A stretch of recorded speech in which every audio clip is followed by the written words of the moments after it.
Bonjour chers élèves, bonjour tout le monde. Donc aujourd'hui on va présenter un cours concernant le mouvement d'une particule chargée dans un champ magnétique uniforme. Pour les élèves de terminale, sciences maths et PC, physique chimie.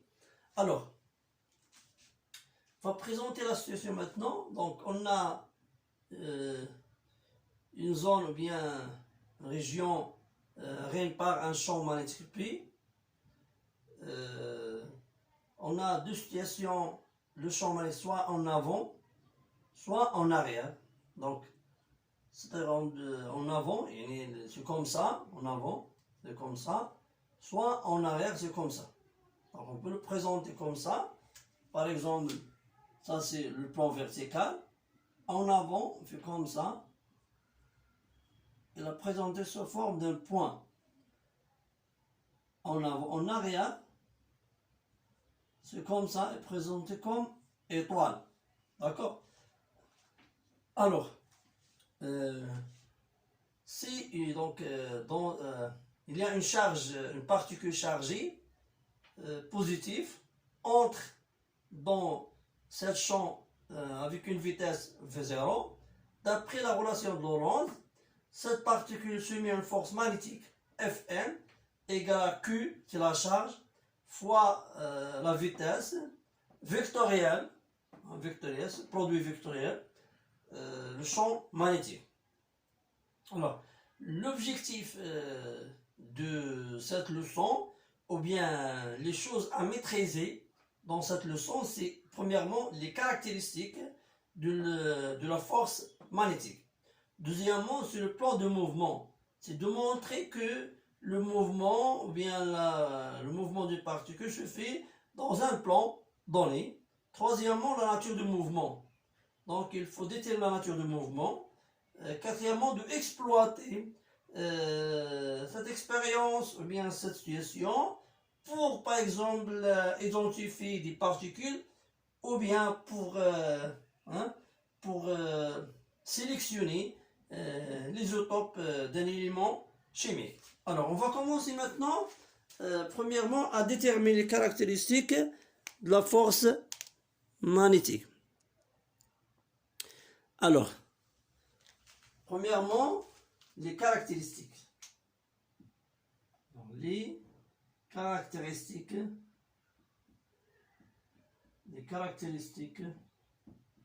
de la force magnétique.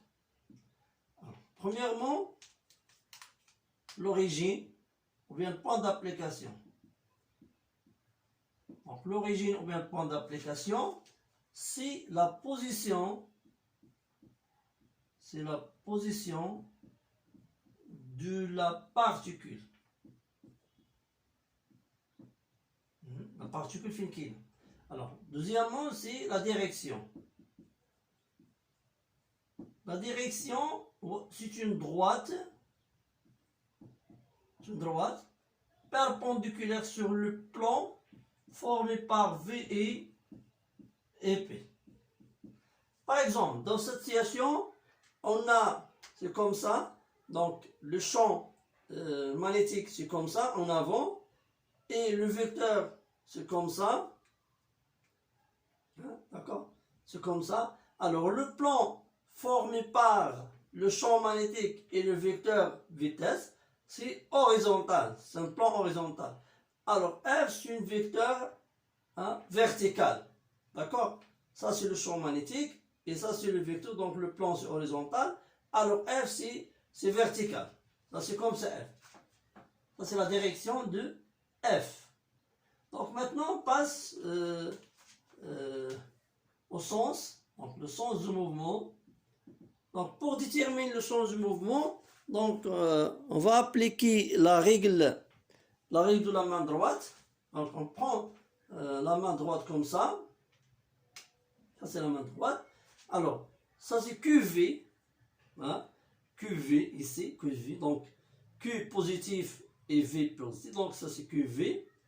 Et ça c'est orienter la pointe de la main droite, orienter vers le champ magnétique. Ça c'est comme ça.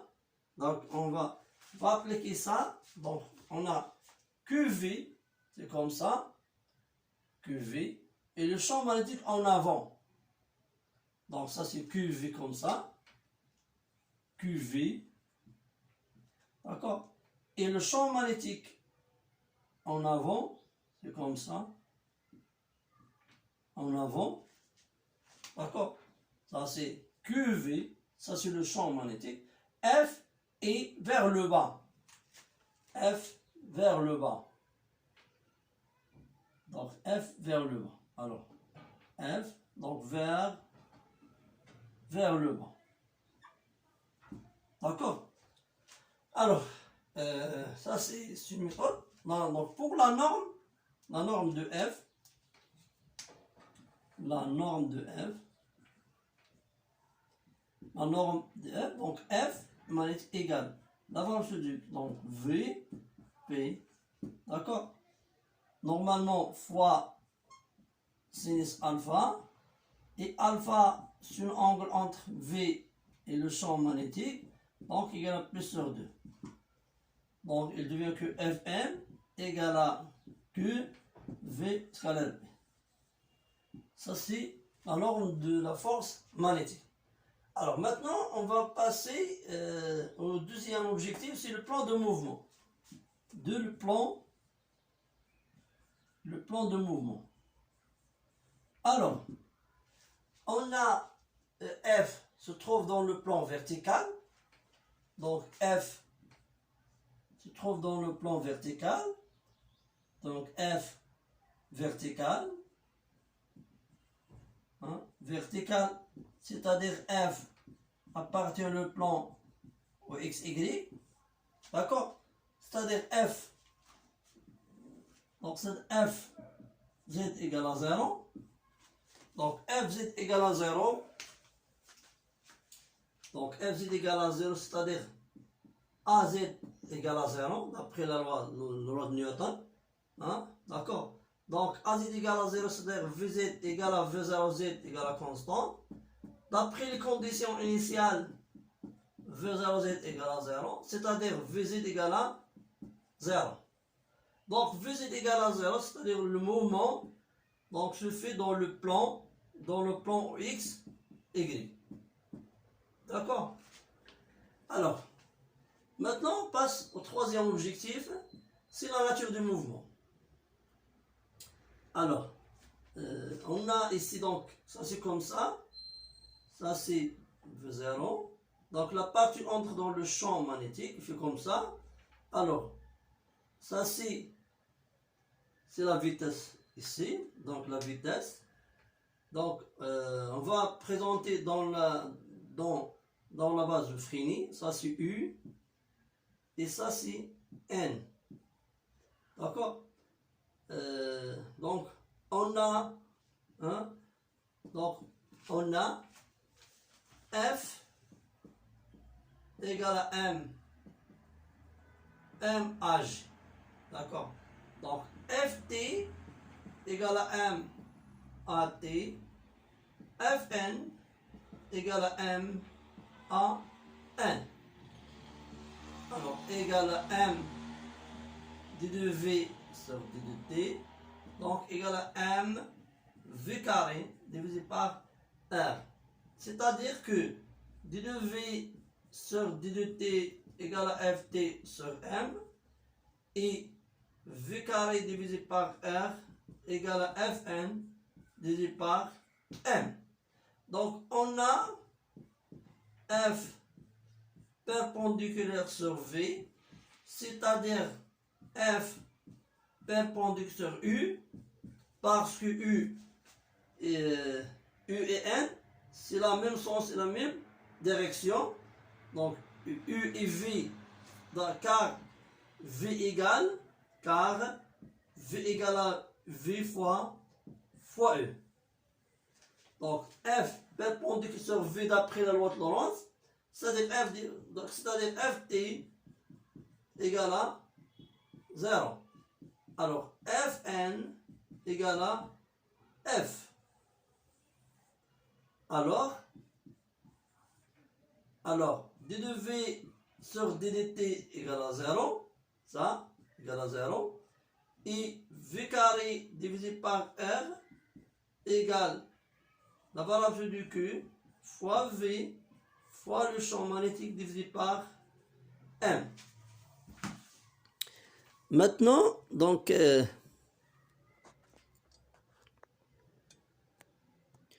alors,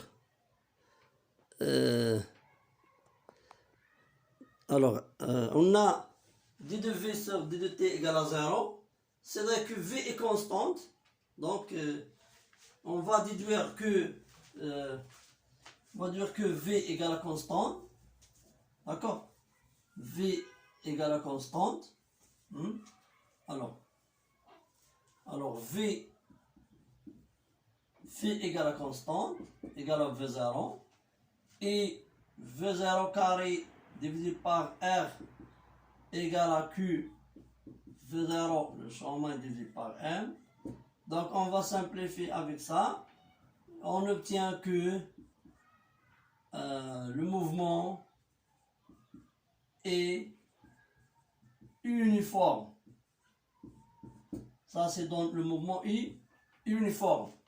Donc, simplifié avec ça, on trouve que R égale M V0 divisé par Q fois le champ magnétique égale à constant. Donc, le mouvement est circulaire. Alors, en conclusion maintenant, que le mouvement d'une particule chargée dans un champ magnétique uniforme est, naturellement, est circulaire, uniforme. D'accord? Uniforme. Alors, maintenant, comment on peut exploiter cette situation pour déterminer, par exemple, quelques spectres de la lumière, quelques isotopes des éléments chimiques? Alors, on a deux situations. Alors, par exemple, la situation 1. Donc, de exploiter. Donc, la situation 1, un champ comme ça, par exemple, d'accord, une particule entre ici, avec une vitesse de 0, la tirer comme ça, d'accord.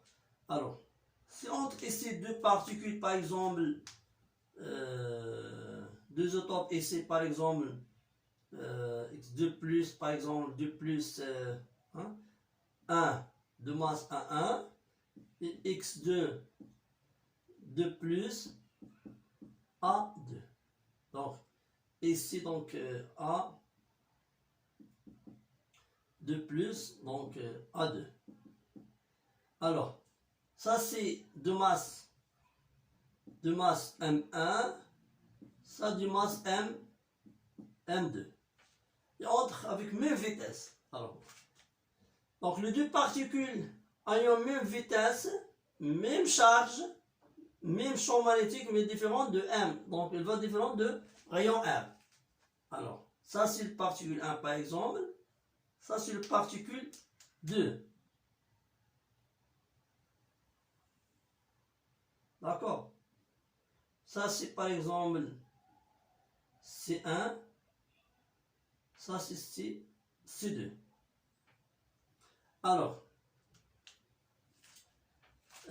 donc on a le diamètre ou bien le rayon R1 supérieur à R2, c'est-à-dire que la masse M1 supérieure à la masse M2. Donc, par exemple, C1, C2 égale à D. C'est donné expérimentalement. D'accord? Et on a par exemple M1. On a la masse M1. Et on veut déterminer la masse M2. D'accord? Alors, C1, C2 ou bien D, c'est le diamètre. C'est quoi? Alors, c'est quoi D? C1, c'est quoi? C'est le diamètre 2 moins le diamètre 1. Donc ça c'est C1.